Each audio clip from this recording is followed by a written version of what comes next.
part in the development of the business, Susan was awarded Queensland Businesswoman of the Year 2 years ago. That really gave me a big boost to get moving in business, and I thought it was tremendous that I won it. Who would you mainly sell to? I mean, are they orchid nuts?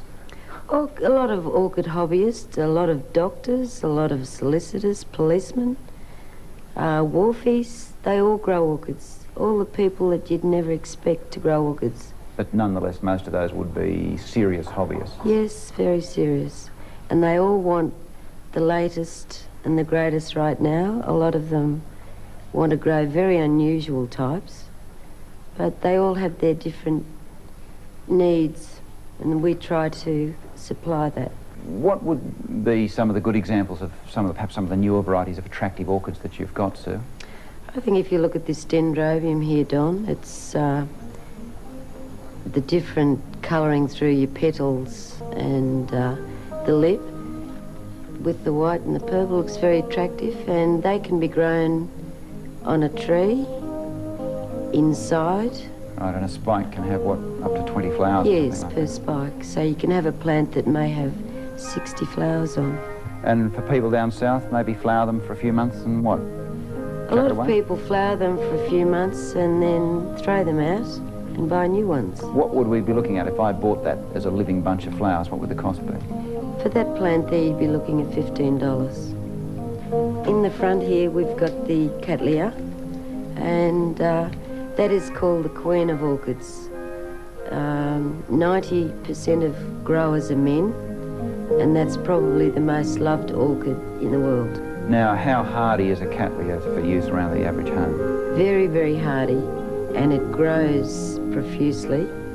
They really need repotting once a year, and they flower once a year.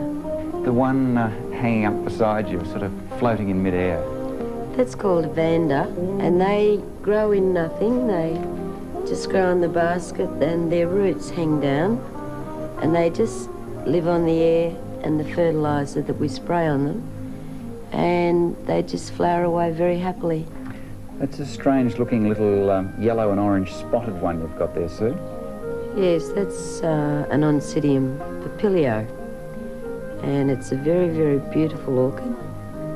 And as you can see, it has movement, and it looks like a butterfly. This purple and sort of creamy coloured one doesn't exactly look like your traditional orchid. No, that's a very unusual orchid. It's an epidendrum, and it flowers upside down, and it grows beautifully outside on rocks or trees, and it has many, many flowers on the spikes. But they're a lovely, unusual outdoor orchid or inside. The mix you're growing them in here, it's a curious sort of thing. They look to be growing in lumps of rock. We grow all our orchids in volcanic rock. It stays wet for about 1 week, and that's all we need to water, because it stays very, very wet round the roots. The orchids cost between $3.50 and $100, and for an extra $10, they can be sent overnight almost anywhere in Australia. Around about 75% of their total production here is in fact sold via mail order. When you see plants like this, it is just impossible to resist them. I've got my own little mini collection now to take home. Honestly, some of them look good enough to eat. Oh, speaking of which, after the break...